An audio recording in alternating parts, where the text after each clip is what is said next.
कि तुम्हारे इतने पुण्य नहीं थे जिससे तुमको जो है मनुष्य शरीर मिल जाए। स्वामी जी महाराज ने ये इशारा दिया था सत्संग में, 2-3 इशारे आपके सामने रखूंगा। गुरु महाराज ने कहा था कि बच्चा, जितने भी महापुरुष संत सदगुरु इस धरती पर आए 700 वर्षों में, जैसे कबीर साहब के समय में मालूम पड़ता है कि 2-4 हजार ही सत्संगी या नामदानी उनके हुए, बहुत कम नामदानी हुए। उसमें से कुछ नाम आते हैं, 10 या 12 नाम जिनको उन्होंने पार किया। फिर गुरु महाराज ने कहा कि जो जीवात्माएं बच गई उनको क्या किया, अगले जो है उनको मनुष्य शरीर में डाल दिया और उनको सत्संगियों के घर में भेज दिया गया। और स्वामी जी महाराज ने कहा वही संत सदगुरु नीचे आते हैं तो वह जो है 84 लाख की योनियों के जीवात्माओं के ऊपर वो संस्कार डाल देते हैं। संस्कार किसको कहते हैं? जय गुरुदेव। जय गुरुदेव। कितना है बता देना सर, ठीक है? पौना घंटा। जय गुरुदेव। पौना घंटा। स्वामी जी महाराज ने कहा कि महात्माओं का, संतों का संस्कार कैसा होता है। गुरु महाराज जो है एक समय पर कहीं जा रहे थे, गाड़ी से जा रहे थे तो उतर गए और एक कुएं के पास गए।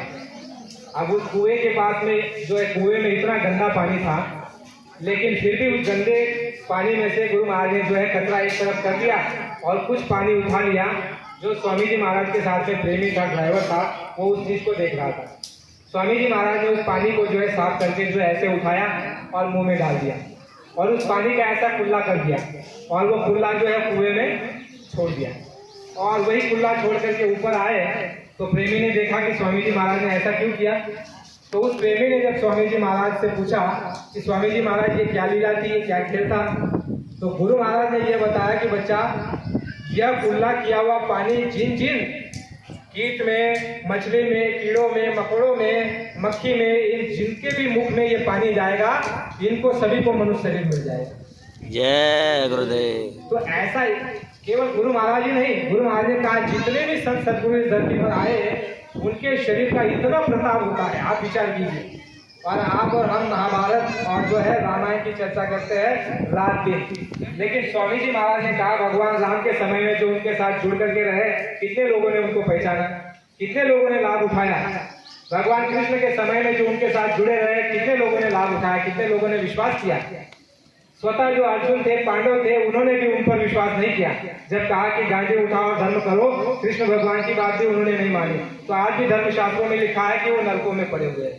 ये आपका और हमारा धर्मशास्त्र कह रहा है। और हमारे आपके सामने कुल मालिक इस धरा पर आकर के मौजूद है सामने, और हम आप उस बात की महिमा करते हैं और इनसे लाभ नहीं उठाता। स्वामी जी महाराज ने कहा कि ये खुला किया हुआ पानी जिन भी मच्छरों के और जीवों के मुख में जाएगा, सभी को मनुष्य शरीर मिल जाएगा। इसी तरह पिछले समय की बात स्वामी जी महाराज ने कहा कि दादा गुरु जो है अपनी गाय के लिए चारा लेने के लिए जंगल में जाते थे, तो बहुत देर तक जंगल में रहते थे।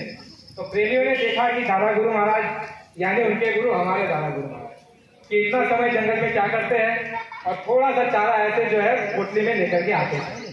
तो प्रेमियों ने दादा गुरु से पूछा कि गुरु महाराज आप इतना समय जंगल में रहते हैं और चारा जरा सा लाते हैं, तो क्या बात है। तो दादा गुरु ने सत्संगियों को बताया कि बच्चा, नदी में दादा गुरु जो है पैर डाल करके ऐसे बैठे रहते हैं कई घंटों तक। ये स्वामी जी महाराज ने ये बात बताई सत्संग के विषय। नदी में ऐसे पैर डाल करके कई घंटों तक बैठे रहते थे और ऐसा खुला किया हुआ पानी उसमें डालते थे। तो दादा गुरु ने सत्संगियों को बताया कि बच्चा, जो है महात्माओं के शरीर से स्पर्श करता है उसको मनुष्य शरीर, जो खुला किया हुआ पानी जिन भी जो है प्राणियों में मुख में जाएगा उन सभी को मनुष्य शरीर। तो स्वामी जी महाराज ने कहा कि दादा गुरु से जो है सत्संगी पूछते थे, ये कहते थे कि गुरु महाराज आपके पास इतनी दौलत है और आप बाहर कहीं नहीं जाते हो जीवों को नामदान देने के लिए। तो दादा गुरु क्या कहते कि बांटने वाला आ रहा है। आपने सुना है, दादा गुरु ये कहते हैं कि बांटने वाला आ रहा है। और दादा गुरु ने जो है जीवात्माओं पर संस्कार डाले और बांटने वाला आ रहा है, ऐसे शब्दों का उच्चारण करते थे। फिर एक दफा जो है दादा गुरु और भाई, दादा गुरु यानी उनके भाई गुरु भाई ऐसे चर्चा करते थे कि वो आंधी चलाने वालों कब आए हो। गुरु महाराज ने कहा एक बार सत्संग में आपने सुना है जब पाकिस्तान, चीन ने पाकिस्तान को कीटाणु बम दे दिया है और पाकिस्तान जब भारत की तरफ मुख कर करके उसको जो छोड़ देगा और उन्हीं कीटाणु के द्वारा देश में जो है जानवर मरने लग जाएंगे और देश में नुकसान होने लग जाएगा, लोग बेमौत मरेंगे, उस समय पर भारत पे ऐसा एक फकीर होगा जो खड़ा होगा और ऐसी आंधी चलाएगा जहाँ से वो कीटाणु आए वो सारे चले जाएंगे। जय गुरुदेव। ऐसा एक फकीर भारत में है, वो आंधी चलाएगा। बाबा जी ने ये बात कही है सत्संग में। अभी इसको जोड़ना आप। दादा गुरु से गुरु भाई कहते थे कि वो आंधी चलाने वालों कब आए हो, यानी इधर की भाषा, मथुरा की, आपकी या खितौरा तरफ की भाषा, जिसको उत्तर प्रदेश और राजस्थान की एक सम्मिलित भाषा बोलते हैं, कि वो आंधी चलाने वालों कब आए हो। तो दादा गुरु उनको कहते हैं कि वो आंधी चलाने वालों आने वालों है, यानी वो आएगा। और कुछ दिन बाद जब स्वामी जी महाराज यानी हमारे आपके गुरु महाराज जब दादा गुरु को मिले, उस समय पर जब सत्संगियों ने बाद में पूछा तो दादा गुरु ने जो है सत्संगी को बताया कि आंधी चलाने वालों आ गए हो। गुरु महाराज ने कहा कि आंधी चलाने वालों आ गए हो, ऐसा दादा गुरु ने जो है सत्संगियों को बताया, एक इशारा आपको।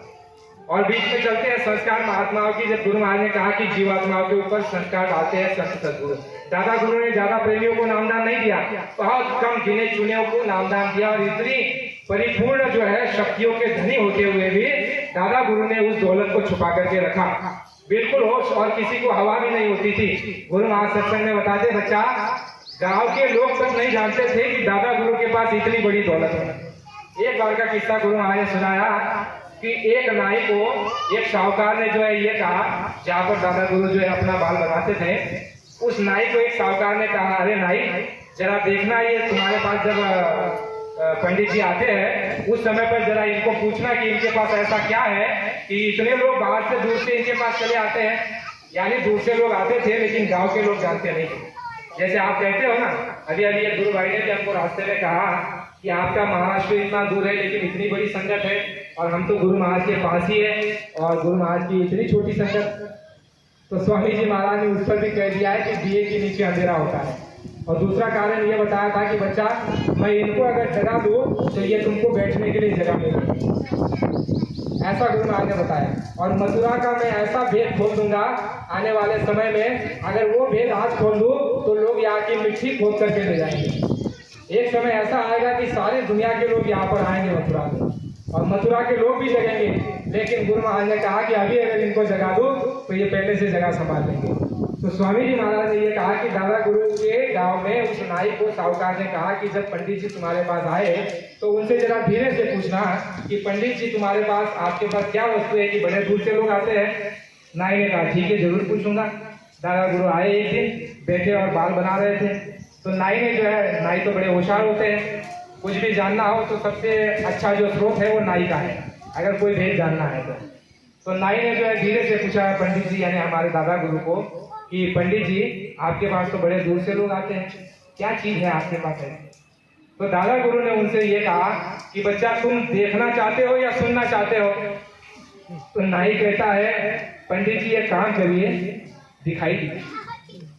यानी दिखाना अच्छा होता है, बताएंगे तो विश्वास होता है, नहीं भी होता है, क्योंकि आपको और हमको गुरु महाराज ने इतना बताया लेकिन विश्वास कितनों को हुआ? तो नाई बड़ा होशियार था। नाई ने कहा कि पंडित जी एक काम कर दीजिए, दिखाई दीजिए। गुरु महाराज ने कहा दादा गुरु महात्मा तो मौज के धनी होते हैं, वो कुल मालिक होते हैं, उनके ऊपर किसका नियंत्रण? वो स्वयं होते हैं और मौज के धनी होते हैं। जब मौज आ जाती है तो वो क्या नहीं कर सकते, क्या नहीं दे सकते। गुरु महाराज ने कहा नाई के यहाँ पर दोनों भावों के बीच में, यहाँ पर जो आप कहते हो इसको छठा चक्र जिसको कहते हैं, यहाँ पर गुरु महाराज ने कहा कि दादा गुरु ने ऐसी उंगली रखी, ऐसी केवल उंगली रख दी। तो गुरु महाराज ने कहा नाई सीधे जमीन पर ढलान से। नाई लंबे हो गए, बहुत देर तक नाई उठे नहीं, सीधे लंबे हो गए और दादा गुरु वही खड़े रहे, बैठे रहे।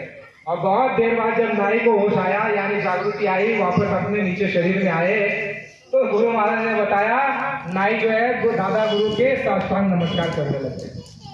ऐसे साष्टांग नमस्कार करने लग गया और कहा कि हमने आपको पहचाना नहीं था लेकिन बड़ी आपकी दया हो।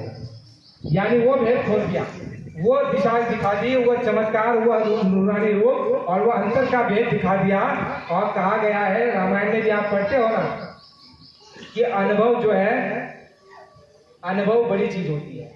और गुरु महाराज ने हमको आपको सबको अनुभव दिया है। किसी को अंतर का अनुभव दिया है, किसी को बाहर का अनुभव दिया है, इसीलिए इतने लोग आज हम आप लोग बैठे हुए हैं। तो अनुभव बड़ी चीज है। जब उसको अनुभव मिल गया नाई को, तो कहा गया, गुरु महाराज ने कहा, जब साहूकार थोड़े दिन में आकर के पूछता है कि भैया पूछा तुमने, तो जो है नाई जो है बड़े गुस्से हो गए।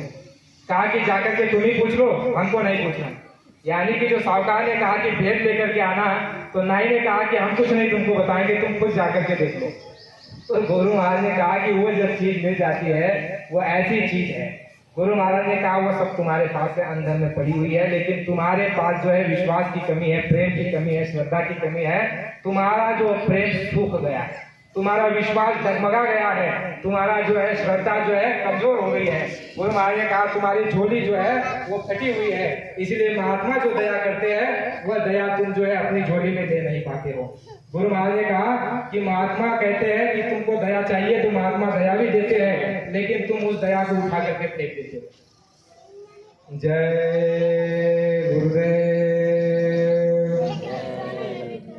जय गुरुदेव, जय गुरुदेव। तो महात्मा जो है जीवों पर जब संस्कार डालते हैं तो ऐसी आंधी मनुष्य शरीर की आती है।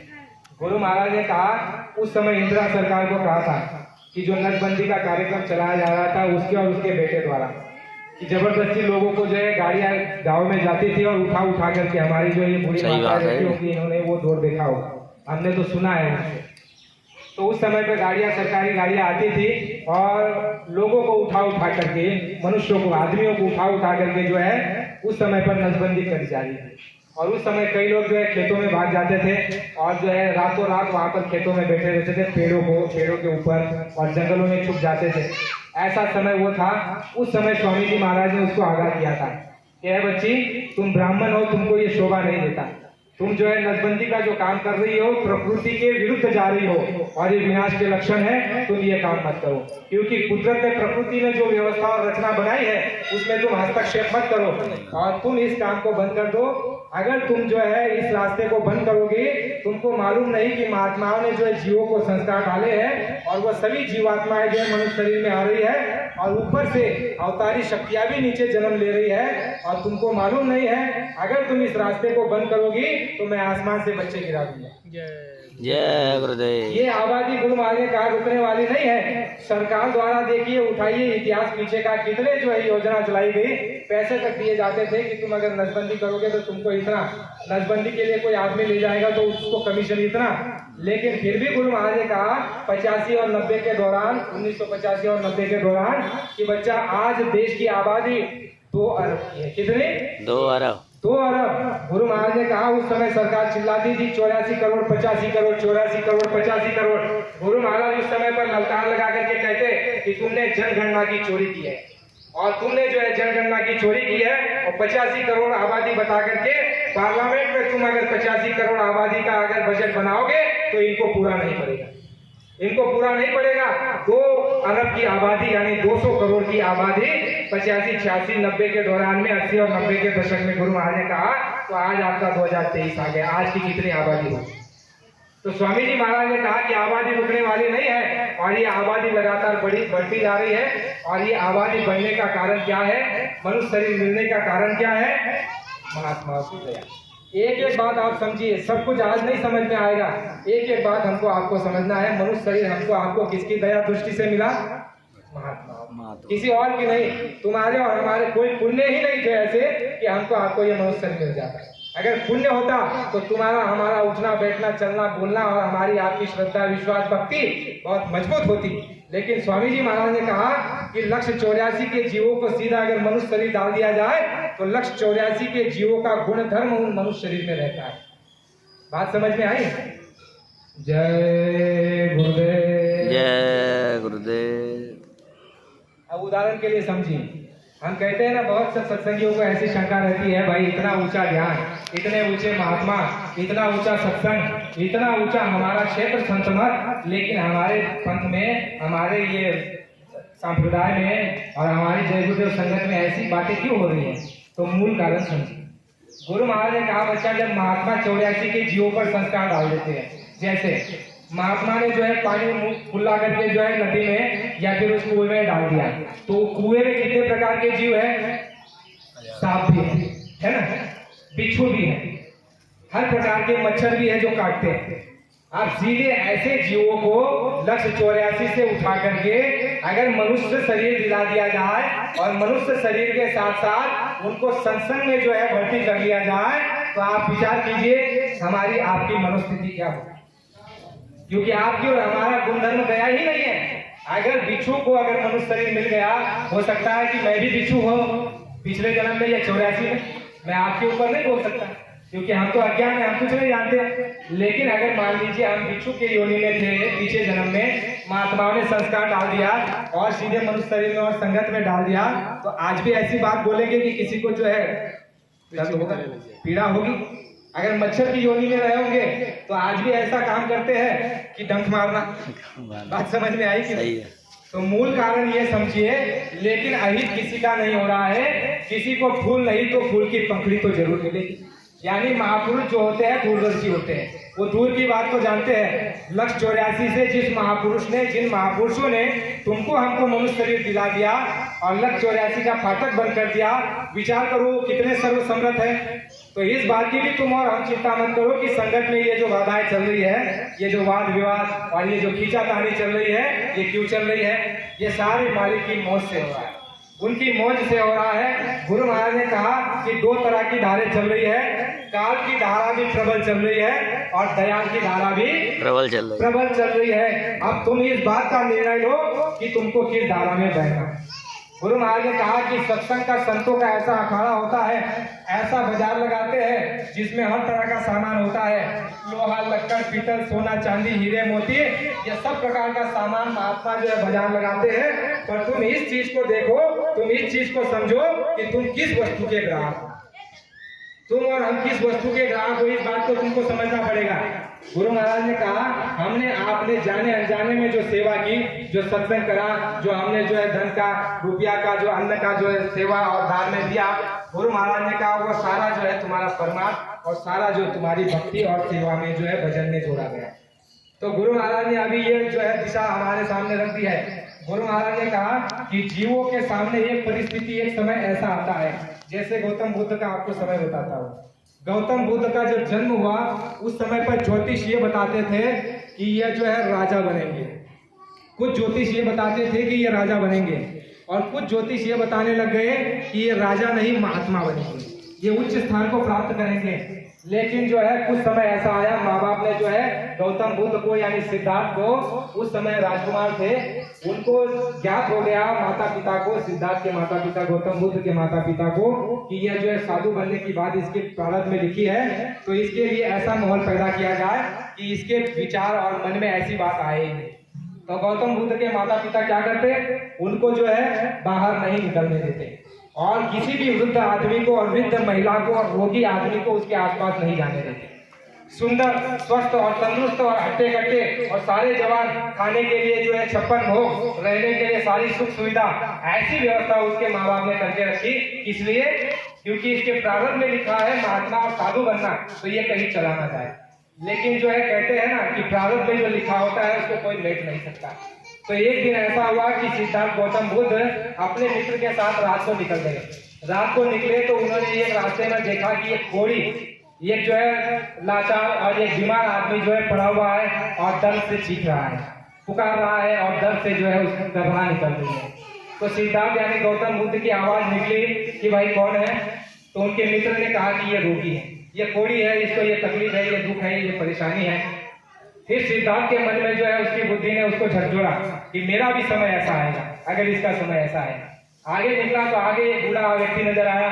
मित्र को पूछा कि मित्र ये कौन है? मित्र ने कहा कि ये जो है तुम्हारे हमारे जैसे ही था, हट्टा कट्टा बलशाली और 4 लोगों को पछाड़ देता था, लेकिन आज देखो ये लाठी लेकर के चल रहा है, इसको सहारे की आवश्यकता तो नहीं है।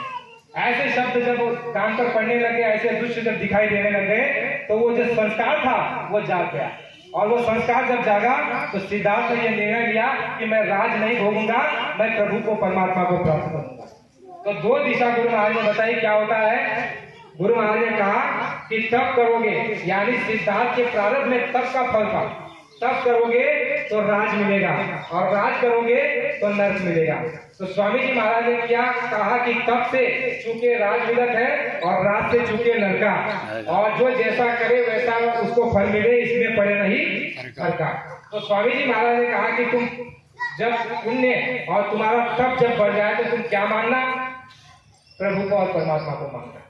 जब परमात्मा को, प्रभु को और गुरु को मान लोगे तो गुरु महाराज ने कहा कि तुमको जो है नरक में नहीं जाना पड़ेगा। और अगर तब के बदौलत हमने जो सेवा की, तुमने जो सत्संग रचाया, शाकाहारी प्रचार में घूमे, गुरु महाराज के आदेश पर चले, उनकी सेवा की, उनके अड़ोस पड़ोस में रहे, उनके साथ चले, कुछ अपना सांसारिक समय निकाल करके गुरु महाराज की सेवा की, तो ऐसा समय हमारे आपके सामने आ चुका है।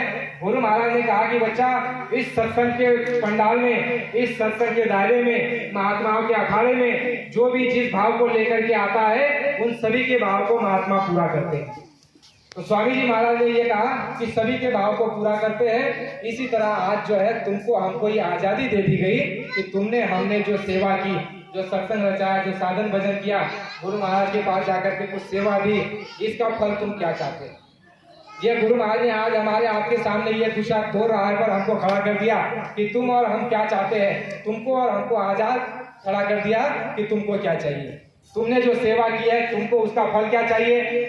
जिसको मान चाहिए उसको मान दे दिया, जिसको पद चाहिए था उसको पद दे दिया, जिसको गति चाहिए थी उसको गति दे दी, और जिसको गुरु चाहिए वो आज भी गुरु के लिए तड़पता है, रोता है, और आज भी गुरु की संगत के पास जाकर के जो है और गुरु के वचन सुनाता है, और वो कहता है कि मैं तो केवल गुरु का। वो सारी परिस्थिति तुम्हारे हमारे सामने खड़ी है। तुम और हम ये कहते हैं कि ये दशा दिशा की हो गई। गुरु महाराज ने कहा, बच्चा, सत्संग के दायरे में हर तरह के लोग आते हैं और महात्मा सबके भाव को पूरा करते हैं। तो कोई अगर इस भाव से यहाँ आया होगा गुरु महाराज के पास कि मुझे गद्दी मिल जाए, तो गुरु महाराज ने उनकी भी इच्छा पूरी की। कोई आया होगा इस भाव से कि मुझे जमीन जायदाद और सत्ता और पद और प्रतिष्ठा और अध्यक्ष पद और उपाध्यक्ष पद मिल जाए, तो गुरु महाराज ने उनकी भी जो है इच्छा पूरी कर दी है। और हम इस बात को देखें कि हमको क्या चाहिए। हमको आपको क्या चाहिए? गुरु चाहिए कि पद प्रतिष्ठा चाहिए या गद्दी चाहिए? गुरु चाहिए। हमको कुछ नहीं चाहिए, क्योंकि हमने इतने वर्षों में, इतने जीवन में हमने देख लिया संसार में कोई सार नहीं है। गुरु ही सच्चा है और गुरु ही हमारा साथी संगी है। गुरु ही यहाँ काम आएगा और गुरु वहाँ काम आएगा, और गुरु ही हमको पार करेगा। कोई गुरु भाई और कोई अन्य हमको पार नहीं कर सकता, क्योंकि हाथ हमारा गुरु ने पकड़ा है। गुरु महाराज ने बहुत पहले कह करके रखा, बच्चा, तुम्हारे और हमारे बीच में कोई तीसरा आने वाला है। तुम अपना भाव विश्वास जो है बनाए रखना। तुम मुझको देखना और मैं तुमको देखूं। गुरु महाराज ने बहुत पहले कह दिया, 1959 में कह दिया था, बच्चा, मैं आगे आने वाले समय में एक समय ऐसा आएगा जब ऐसी जगह पर चला जाऊंगा तुम चाह करके भी मेरे पास नहीं आ सकते। वो समय आया कि नहीं आया? गुरु महाराज ने बीच में ये कहा था, बच्चा, मैं ये सोचता हूँ कि कहीं जो है गुफा में चल जाकर के कुछ समय वहां बिताऊं, लेकिन ये सोचता हूँ कि तुमको इस तरह से छोड़ जाऊंगा तो तुम परेशान हो जाओगे, इसलिए मैं जाता नहीं। फिर गुरु महाराज ने ये कहा कि बच्चा, आगे आने वाले समय में कितनी जय गुरुदेव नाम की दुकानें लग जाएगी। कहा कि नहीं कहा? जय गुरुदेव नाम की दुकानें लग जाएगी, ये भी कहा। गुरु महाराज ने सब कुछ बता करके रखा है कि मैं आने वाले समय में ऐसी जगह चला जाऊंगा जहाँ तुम चाह करके भी नहीं आ सकते। ये कहा कि आगे जय गुरुदेव नाम की दुकानें लग जाएगी। बीच में ये कहा कि तुम मुझको देखना, मैं तुमको देखो। और ये भी कहा कि मेरे गुरु ने मुझको कहा, बच्चा, आगे आने वाले समय में ये जो छोटी सी संगत है, ये नदी नाले का रूप लेकर के जो है ये विशाल समुद्र के रूप में बनेगी। उस समय है बच्चा, तेरे पीछे, तुम्हारे पीछे जो भी जीव चलेंगे, प्रेमी चलेंगे, उनकी जिम्मेदारी तो तू ले लेना, लेकिन जो इधर उधर देखेंगे उनकी जिम्मेदारी तुम मत लेना। सुना है कि नहीं सुना है आपने सत्संग में? ये बड़े अच्छे से याद है हमको। गुरु महाराज ने कहा हुआ है कि मेरे गुरु का आदेश है, एक दो जीवों को ये नामदान बांट देना, अपने पास मत रखना। और मैं मेरे गुरु के आदेश का पालन कर रहा हूँ। दूसरा आदेश गुरु महाराज ने बताया था कि मेरे गुरु का आदेश हुआ कि जो है आगे आने वाले समय में बहुत बड़ी संगत बनने वाली है, और ऐसे समय में तुम उन्हीं की जिम्मेदारी देना जो तुम्हारे पीछे चलेंगे, और जो इधर उधर देखेंगे उनकी जिम्मेदारी मत देना। तो आप इसका चिंतन करना कि आप किसके पीछे चल रहे हो। हम किसी का नाम नहीं लेंगे, किसी के ऊपर कटाक्ष नहीं करेंगे, कोई हमारा शत्रु नहीं है, कोई गैर नहीं, सब अपने हैं। ये ख्याल दिल में बढ़ते हैं। जब हस्ती खुदा से उतरती है, भूले भटके रूहों पर रहमत की नजर वो करती है और जीवों पर वो रहमत की नजर करती है। और ऐसा समय हमारे आपके सामने आ जाता है, जो बात दवा से नहीं बनती वो बात दुआ से बनती है। और जब ऐसे कामिल मुर्शिद मिल जाते हैं तो बात खुदा से होती है। इन्होंने बात खुदा से कराई है, दर्शन और दीदार कराया। गुरु महाराज ने जो है सत्संग में कहते बच्चा, यहाँ पर ऐसे प्रेमी बैठे हुए हैं जो रोज आते और जाते हैं, लेकिन तुमको मालूम नहीं पड़ेगा कि आते और जाते हैं, ये हवा को तक मालूम नहीं पड़ने देंगे। और ऐसे रहते हैं, बिल्कुल मौन रहते हैं और सीधे साधे रहते हैं। यानी ये नहीं कि गुरु महाराज ने इतनी जो मेहनत की ऐसी व्यक्त गई, बहुत जीवों को गुरु महाराज ने पार कर दिया और बहुत जीव आते और जाते भी हैं। और गुरु महाराज ने जो है बहुत से जीवों के लिए गुरु महाराज ने जगह भी तैयार कर। एक वचन गुरु महाराज ने ये भी कहा, बच्चा मैंने अभी सत्संग को नहीं सुनाया, मैं सत्संग सुनाने की जमीन तैयार कर रहा हूँ। सुना है कि नहीं सुना है आपने? सुना है। बच्चा मैंने अभी सत्संग नहीं सुनाया, मैं सत्संग सुनाने की जमीन तैयार कर रहा हूँ। और जब सत्संग सुनाऊंगा उस समय बैठे बैठे तुम स्वर्ग और वैकुंठ की तुम्हारी रील चलेगी। जय गुरुदेव। सत्संग नहीं सुनाया, गुरु महाराज ने फिर पीछे कहा था, बहुत पुरानी बात है। गुरु महाराज ने कहा, बच्चा जब मैंने 10 जुलाई 1952 से अमदनी बाजार से जब मैं सत्संग का आरंभ किया, 5 लोगों से 10 जुलाई 1952 से लेकर के 17 जुलाई 1952 मैंने जो है इतने दिनों के बीच में जो सत्संग सुनाया। और 17 जुलाई 1952 को जब मैंने 5 लोगों को नामदान दिया और उसके बाद जब मैंने सत्संग सुनाना शुरू किया लोगों को, तो लोग सत्संग से उठ करके भाग जाते थे, सत्संग सुनते नहीं थे। जैसे आपको और हमको भी शुरू में अरुचि आ रही थी। अरुचि से प्रेमी कोई काम किया जाए तो वो सफल नहीं होगा, उसमें रुचि होनी चाहिए, उसमें पूर्ण तरह से अपने आप को झोंक दो, तब वो सारी चीजें प्राप्त होगी, अपना लक्ष्य प्राप्त होगा। अरुचि से संसार का काम भी नहीं होगा और परमात्मा का भी काम नहीं होगा। गुरु महाराज ने कहा कि ये संत मत ऐसा मार्ग है, इसमें ना ढोल है, ना मंजीरे है, ना गाने हैं, ना बजाने हैं और ना चमक धमक नहीं है, जो है वो अंदर है। गुरु महाराज ने कहा कि अंदर ऐसी लज्जत है, ऐसा नशा है और ऐसी वो जो है नूरानी लोक और ऐसा वो देश और ऐसा मनमोहक वो दृश्य दिखाई देता है। गुरु महाराज ने कहा कि उस समय पर जो है वो ये कहते हैं जीवात्मा कि हमको जो ये संसार फीका लगता है, इसमें स्वाद नहीं आता। वो ऐसी लज्जत गुरु महाराज ने वो है, लेकिन बाहर थोड़ा रूखा फीका मालूम पड़ता है। आप अन्य जगह देखते हो ना, ढोलक बजाना, मंजीरा बजाना और चमक और धमक, लेकिन गुरु महाराज ने कहा संत मत में कोई चमक धमक नहीं, सीधा और सच्चा रास्ता है। गुरु महाराज ने कहा सादा खाना और उच्च विचार। गुरु महाराज ने कहा कि ऐसा संत मत है, ये गुरु महाराज के शब्द है कि शुरू में इसमें अरुचि होती है, लेकिन जब जीव अपनाने लग जाता है बात को, जब चलने लग जाता है, जब देखने लग जाता है, तो उसको नशा करता है। गुरु महाराज ने कहा कि ये बच्चा ले जाओ नामदान और इसको जो है नीति नियम से करना और तुमको जो है ये ऐसा नशा चलेगा, दिखाई भी देगा और सुनाई भी देगा। गुरु महाराज ने एक समय ये कहा, शुरू में तो ऐसा होता, गुरु महाराज जब नामदान देते तो ऐसे दिखाते और सबको जो है पूछते थे, कुछ दिखाई दिया, कुछ सुनाई दिया। तो कितने ऐसे प्रेमी होते थे जो कहते कि स्वामी जी महाराज मैंने ये देखा। गुरु महाराज ने ये भी कहा कि मुझे प्रेमी आके कहते हैं कि बाबा जी हमने आपको अंतर में देखा, कहता है कि नहीं, यानी वो साधना। गुरु महाराज ने कहा कि वो लज्जत और वो चमक धमक यहाँ पर है, लेकिन वो अंतर्मुख में है, बाहर नहीं।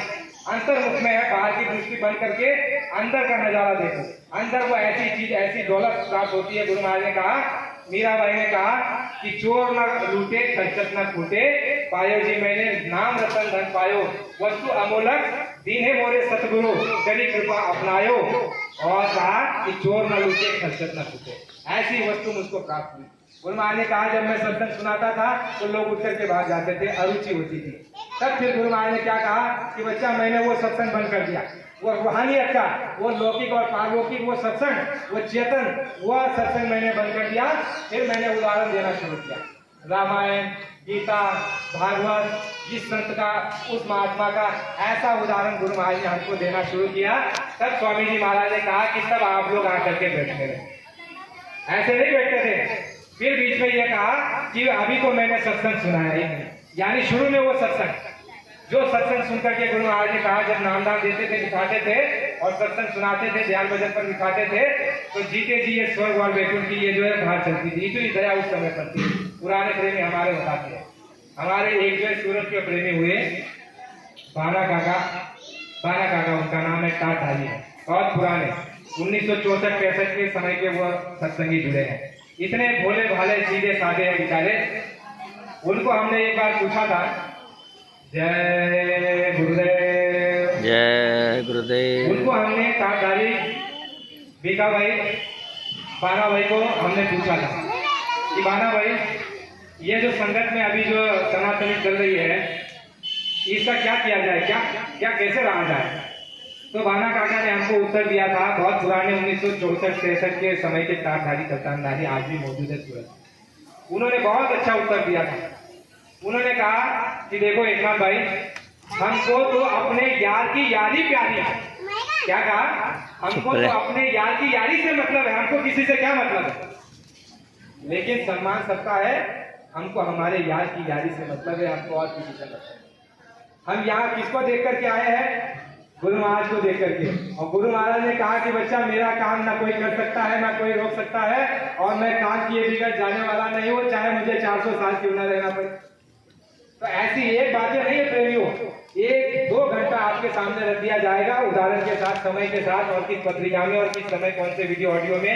और हमने भी सामने देखा है, हम भी कोई इतने मतलब छोटे नहीं है। 2008 के बाद से हमने जो है 2008 गणपति विसर्जन के दिन नामदान दिया, तो उस समय बीच में हमने ऐसा दौर देखा कि गुरु महाराज 2010 में ही कहते कि बच्चा, अगर मेरे शरीर ने साथ दिया, मेरे गुरु की दया रही, तो इसी वर्ष परिवर्तन करके दिखा दूंगा। बोला है कि नहीं बोला है?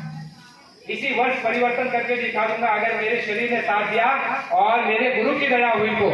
इसका मतलब क्या समझे आप? हम आपको समझते नहीं आ रहे हैं।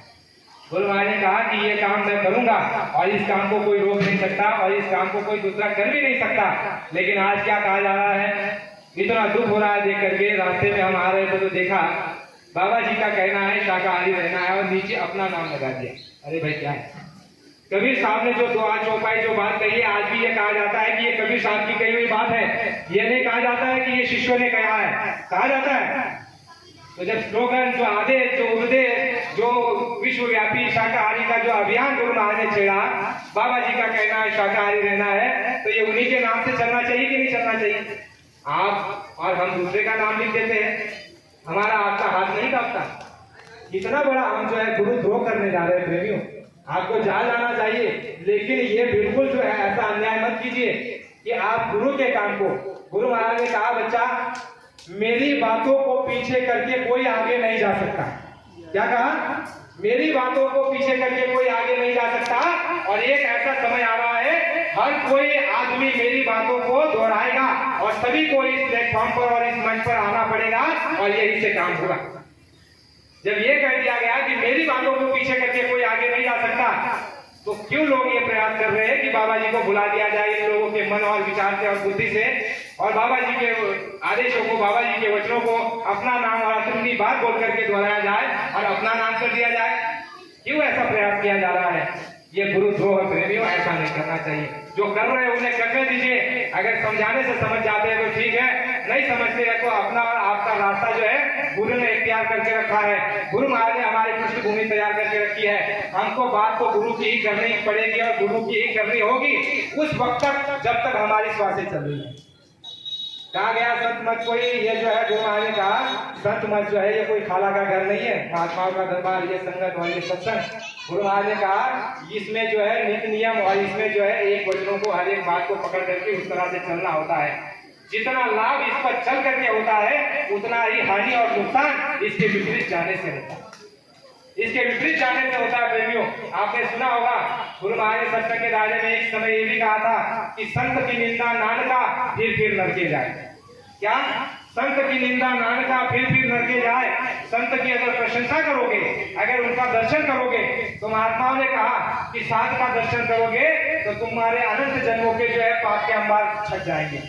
गोस्वामी संगत साध की कटे कोटि अपराध।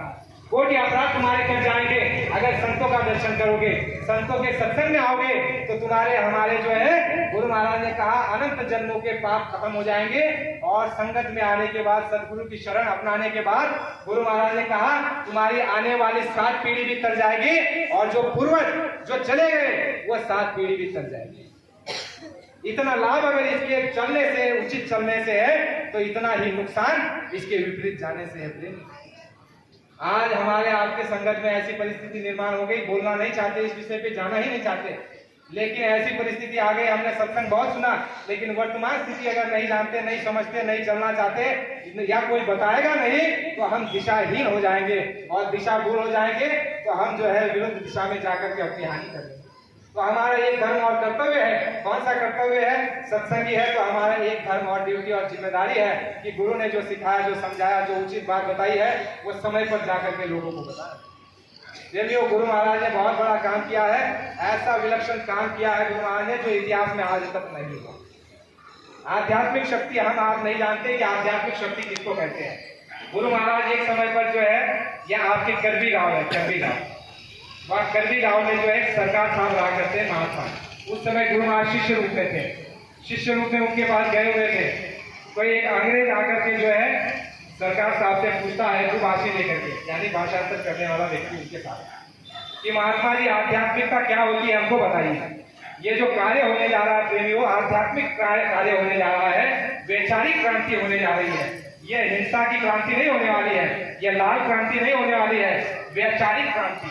गुरु महाराज ने कहा कि सृष्टि का विनाश जो है महात्माओं ने रोक करके रखा है। वो मालिक नहीं चाहता है कि सृष्टि का विनाश हो। उस त्रिलोकीनाथ ने, उन शक्तियों ने तो निर्णय ले लिया था कि सृष्टि का विनाश किया जाए और इसको पुनः जो है स्थापित किया जाए। लेकिन गुरु महाराज ने कहा कि संतों की दया और उस मालिक की मौज हुई है कि इस धरती को वीरान नहीं करना है।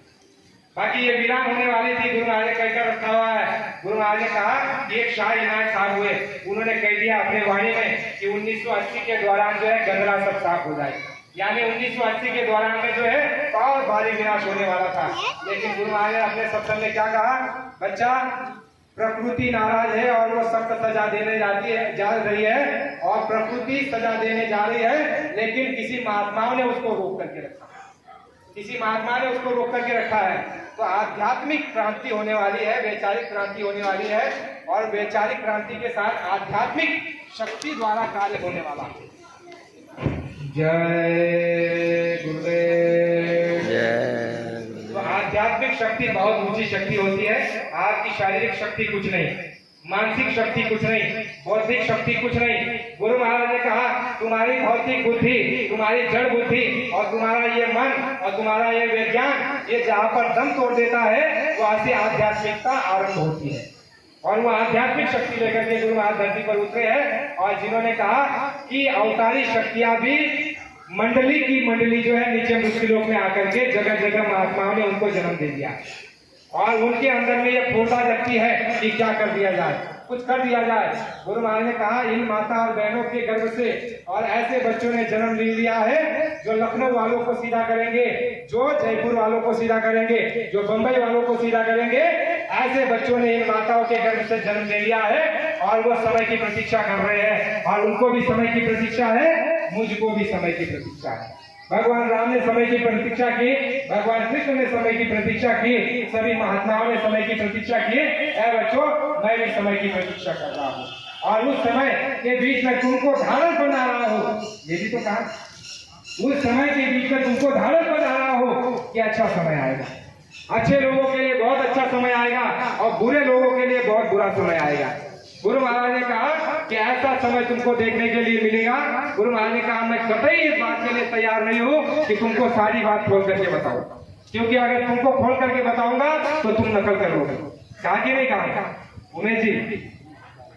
गुरु महाराज ने कहा अगर सारी बातें खोल करके बता दूंगा तो तुम नकल कर लोगे।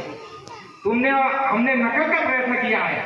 गुरु महाराज ने कहा कि आगे चल करके मेरी नकल होगी और जो नकल करेगा वो मार खाएगा, लेकिन फिर भी नकल हो रही है और नकल के पीछे फिर भी हम दौड़ रहे हैं। तो इसका कारण क्या है? लक्ष्य 84 में यहाँ से डालना। और ये दूसरा कारण ये है कि जब सत्संग में जाते थे मथुरा में तो बाबा जी इतना ऊंचा सत्संग सुनाते और हम वहां पर डुबकी देते, ऐसे डुबकी देते। गुरु महाराज ने सत्संग में कहा आखिरी दौर में 2010 और 11 और 12 में गुरु महाराज ने कहा कि तुम सब सो रहे हो। कहा कि नहीं कहा? तुम सब सो रहे हो। ध्यान भजन पर जब बिठाया तो ये कहा कि बच्चा ध्यान पर और भजन पर बैठो। और जब उठे तो गुरु महाराज ने क्या कहा? तुम में से किसी का मन नहीं लगा।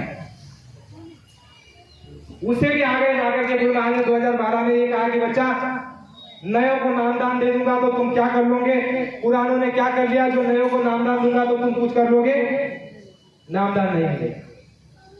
फिर लेट गए, बहुत देर तक लेट गए। फिर कुछ जीवों को ऐसी इच्छा उत्पन्न हुई होगी, रोए होंगे, करते होंगे प्रभु हम आए नामदान के लिए, कुछ जीवों के लिए। फिर उठे दोबारा और कहा कि चलते चलाते, ये कहा ना चलते चलाते नामदान। तो ये चलते चलाते कहा तो लोगों ने अलग लगा दिया। अरे गुरु महाराज ने कहा तुम महात्माओं को क्या जानोगे? तुम 50 सालों तक तुम्हारी बीवी के साथ रहते हो लेकिन उसको तुमने नहीं पहचाना, तो महात्माओं को क्या पहचानोगे? गुरु महाराज ने कहा मेरे कमर को अगर 50 साल 40 साल बंद करके रहो लेकिन मेरे मस्तक का तुम हार नहीं ले सकते। तीसरी बात सुनो, गुरु महाराज ने कहा कोई कहे हम संत को चीना, गोस्वामी अपने हाथ कान पर दीना। कोई तुमको कहेगा कि हमने बाबा जी को जान लिया, उनको परख लिया, उनको समझ लिया, गुरु महाराज ने कहा अपने दोनों कानों पकड़ लो, पाप लग जाएगा। गुरु महाराज ने कहा अरे तुम मुझको क्या जानोगे? जब मेरा काम हो जाएगा